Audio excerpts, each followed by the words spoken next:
Alright mga kapatid, welcome back sa ating Coach Hati Vlog sa panibagong episode na ating tatalakayin sa umaga ito. Magandang umaga po sa inyong lahat sa mga iba't ibang dako ng ating daigdig na gabi o tanghali. Magandang gabi o magandang tanghali dito sa ating Pilipinas. Ang oras natin ay alas 5:45 ng umaga. God bless po sa lahat. Sa mga nag-subscribe po sa akin, sa mga bagong nag-subscribe, sobrang thank you po. God bless po sa lahat. Sa mga hindi pa nag-subscribe, subscribe na po kayo.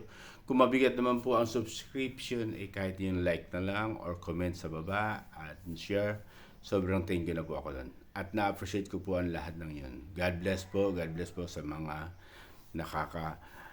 nakaka-appreciate ng ating mga ginagawa. Ang ating tatalakayin po ngayon ay yung tungkol sa kaganapan sa ating paligid na talagang unti-unting parang magkakaroon na ng pagbabago o unti-unting nalalapit ang kabanata ng administrasyon ito. Ito po ang ating tatalakayin. God bless po sa magang ito. At sana mabigyan po tayo ng magandang pagkakataon at pangunawa at pagpapala ng ating Ama. Okay? Na umaga po sa inyo lahat. Ito. Napapansin ko po, ito reaction na lang natin yung kaganapan sa ating paligid na nakikita lang natin sa ating napapanood at nakikita natin, bigyan natin ng reaction at opinion. Base lang po sa ating kakayahan at sa ating opinion lang po hindi po ito nagre-represent sa ibang bagay pa man o ano man. Yung opinion ko lang po at re-reactionan ko lang po. Okay po? Base sa nakikita ko po, para bang nagkakaroon na ng kaganapan tungkol sa panawagan ng mga tao. Alam niyo po kasi mga kapatid, ganun talaga ng mga tao Kapag ino-fresh mo yung nagkakaroon ng yung tawag dito, napupuwersa siya napupuwersa, nauubos yung pasyensya. Yun po ang nakikita ko po Parang nauubos na yung pasyensya ng mga tao regarding doon sa mga usapin na nangyayari na nakikita nila na talagang siya. Kumbaga sa akin, now, gising na yung mga nagigising na yung mga tao. Kaya nga, hindi po ako nagkamali sa aking mga unang blinag ko. Sabi ko nga, marami na rin nagsabi. Isa rin ako sa mga nagsabi. Talagang, kapag ginawa nyo yan, iyan yung magiging mitsa. Katulad nung pagkulong kala Badoy, diba, kay Celis. Talagang, darating talagang iyan na yung magiging mitsa. Yung tungkol sa SMNI. Hindi ako talagang binigyan ko na to ng reaction na iyan yung magiging mitsa. Unti-unti hanggat sabi ko nga hanggat ino-fresh nyo yung mga tao, nabubuksan yung diwa nila nabubuksan ang bawat isa sa atin, nabubuksan, nauunawaan nila, nakikita nila na ang kaganapan ay talagang mangyayari dahil sa kanilang mga ginagawa. Bakit? Yung panggigipit, diba? Kaya sabi ko, unang episode ko ngayon sa SMNI, yan talagang magiging mitsa yan para mapabilis ang panunungkulan nitong mga galit sa gobyernong ito. Mapabilis ang kanilang desisyon para halisin sila sa kanilang kinatatayuan o kanilang kinauupuan. Natalakay ko na yan Talagang ang bagay na ito unti-unting mangyayari na. Bakit? Patuloy ang kanilang pag-oppress sa mga tao, patuloy ang graft and corruption, patuloy ang nakikita nila yung kawalan ng hustisya. Diba? Tuloy-tuloy ang kanilang mga ginagawa. Para bang kahit marami nang nagsasalita, marami na yung nagsasalita, parang hindi sila nakikinig, di ba? Para bang sinusubukan talaga nila yung kakayahan ng mga tao, sinusubukan nila na parang wala yan, parang tinitesting nila yung pasyensya ng mga tao, tinitesting nila yung pasyensya natin, di ba? Ayan. Nakita nyo naman, di ba po? Nagsasalita na, lumabas na. Diba? Iyan ay isang bahagi ng tinatawag na kumbaga sa sakit, lumalabas na yung mga sintomas. Nandiyan na Nandiyan na, sintomas na yan. Paunti-unti. Kaya ang sabi ko nga, ito yung ang title natin nito bagamat ko di ba? Countdown, unti-unti na, nandiyan na. Di ba? Yung bagay siguro ang pamagat dito nalalapit na ang pagwawakas ng kabanata ng administrasyon na to. Kapag hindi nila na-address o hindi nila pinakinggan yung panawagan ng mga tao, nalalapit na ang kabanata ng administrasyon na to. Lalong higit, di ba, kay Pangulong, ito, kasi withdraw ako dyan sa kanya kay Mr. BBM, itong higit sa lahat, kay Lisa Araneta Marcos, Kitambaluslos. Hindi ako nagkulang nakapagpaalala rin tayo. Isa rin tayo sa nagpaalala. Huwag niyong punuin, di ba? Huwag niyong punuin yung pasensya ng mga tao. Lalabas at lalabas yan History kayo, magiging history talaga kayo Di ba? Bakit ko nasabing history? Nangyari sa tatay. Hanggat hindi nyo inaayos, binabago, hindi kayo nagpapakita ng concern sa mga tao, hindi nyo pinapakita na linisin ang inyong pamunuan o pamumuno, mauulit at mauulit ang nangyari sa tatay mo, sa matandang Ferdinand Marcos Sr. At mangyayari yan sa Ferdinand Marcos Jr. Magiging history.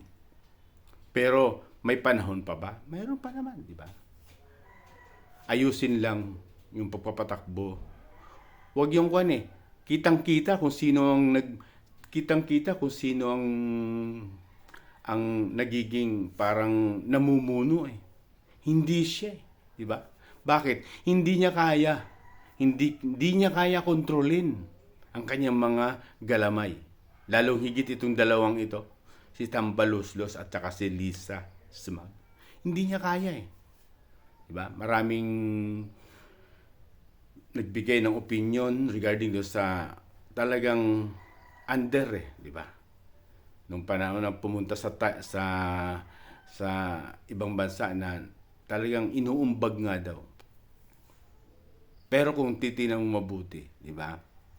Yung pagkukulang at yung mga graft and corruption, pagnanakaw sa kaban ng bayan, paggagahasa, yun talaga ang magiging kwan. Dahil unang-una, kitang-kita kung paano minamaniobra. Sabi nga, di ba, ng Attorney Panelo, di ba? Gising na ang tao. Kaya, nalalapit na ang pagtatapos ng kabanata mo. Hindi natin ginusto na mangyari ang mga bagay nito Bakit? Iginagalang natin at marunong tayo sumunod sa isang parte. Pero hanggat ino-oppress nga yung mga tao, hindi niya kayang kontrolin ang kanyang mga galamay, dalan ng kanilang pagnanais na manatili sa pwesto. Diba? Dala ng kanilang ganid sa panunungkulan. Dala ng kanilang pagiging mapangwaldas sa kaban ng bayan. Ginagahasa ang kaban ng bayan. Kitang-kita Diba? Hindi niya makontrol yan Layas ng layas dito, party ng party.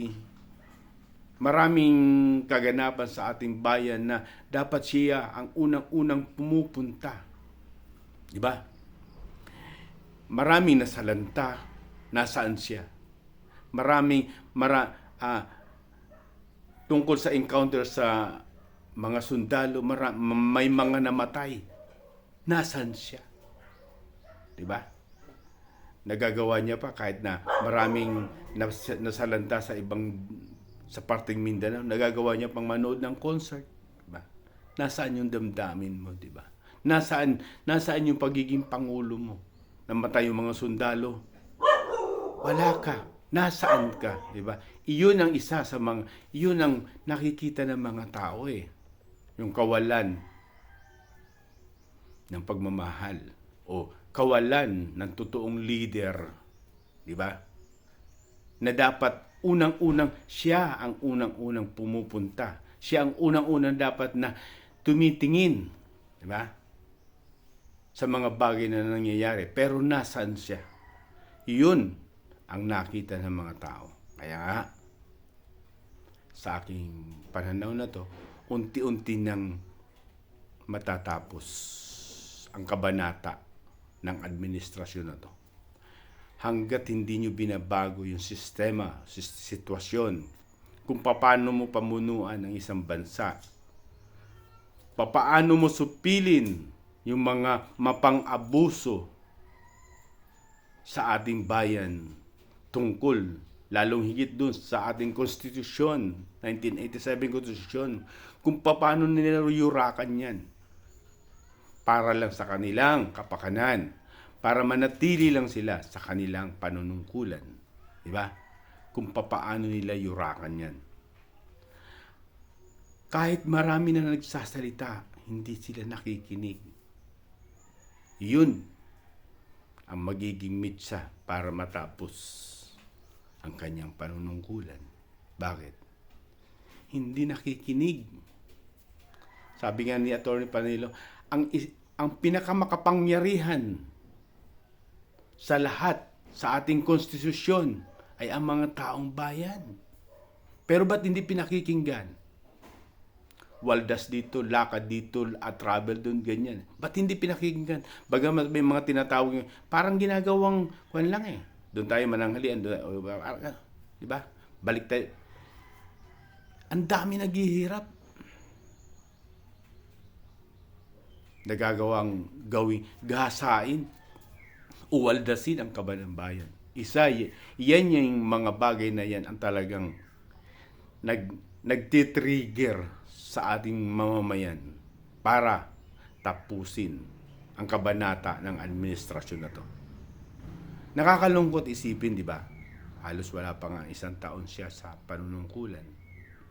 Pero sirang-sira na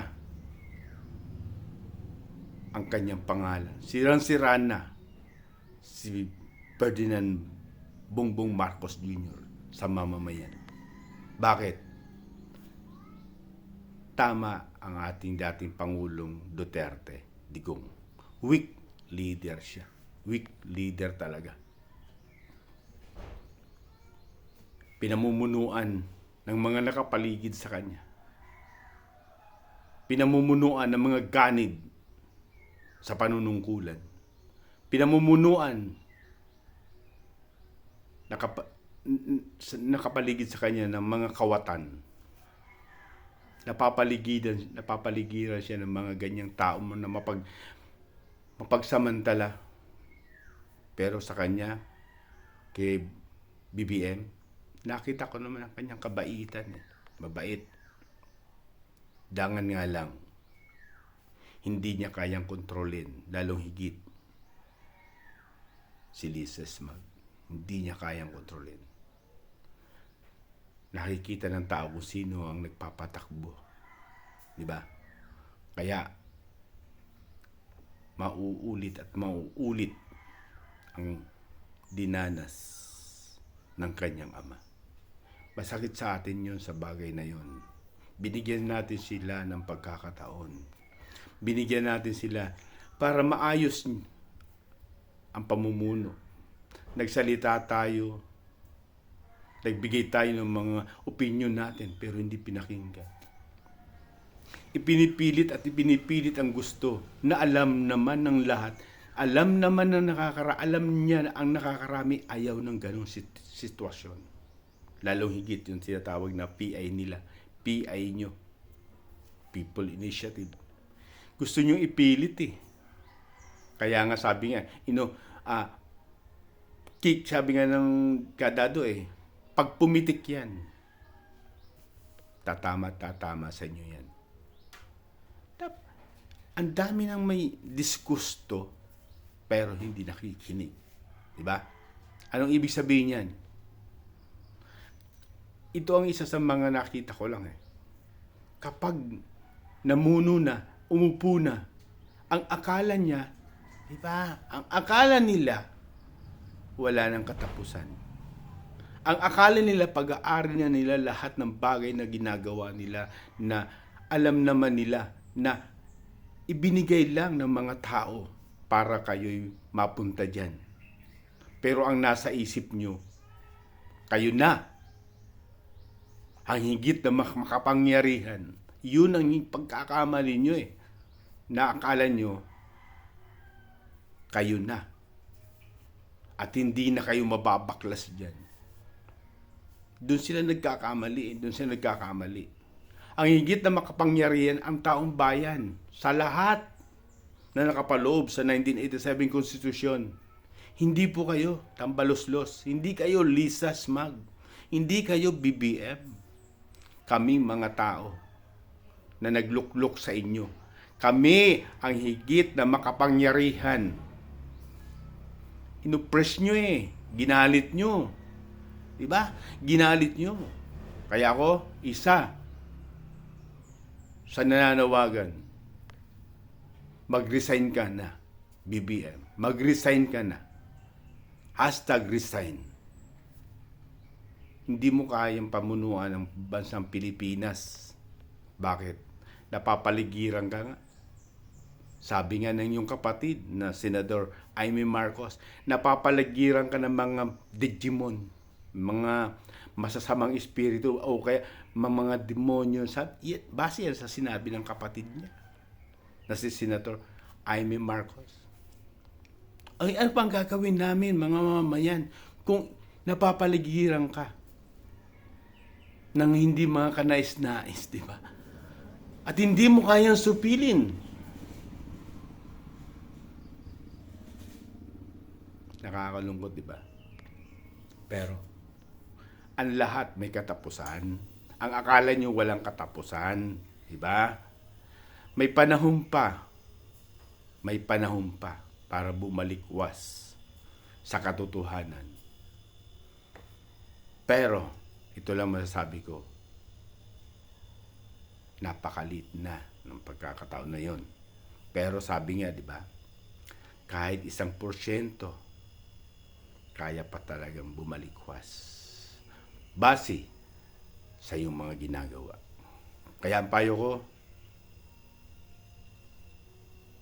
makinig ka. Makinig ka sa taong bayan. Wag mong ibigay ang pamumuno sa isang party na minsan hindi naman nagkaroon ng ni isang boto. Ikaw ang binoto pero hindi mo kaya Bakit? Sabi nga, ni Maharlika, i-under ka.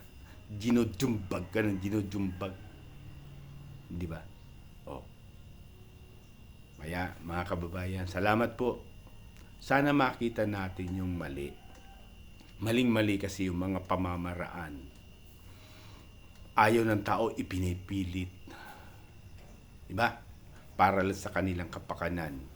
Para sa kanilang panunungkulan, para manatili sa panunungkulan. Mga hayok po kasi.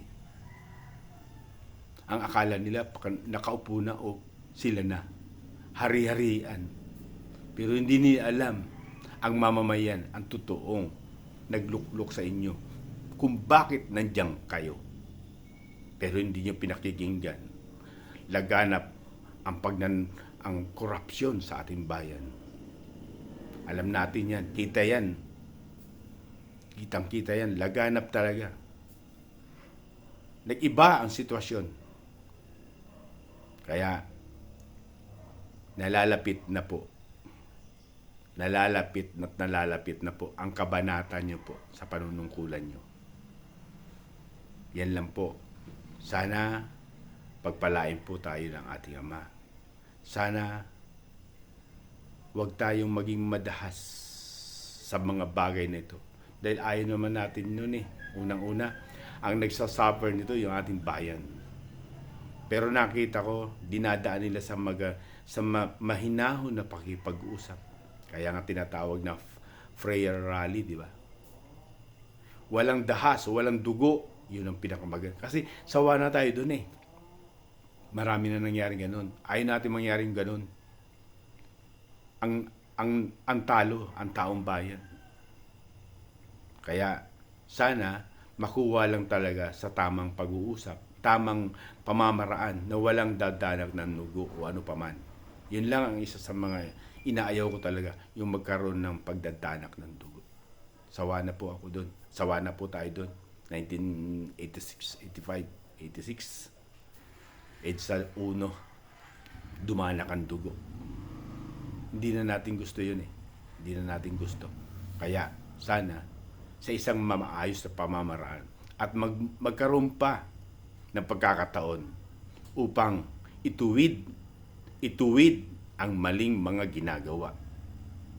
Huwag abusuhin, huwag i-oppress yung mga tao.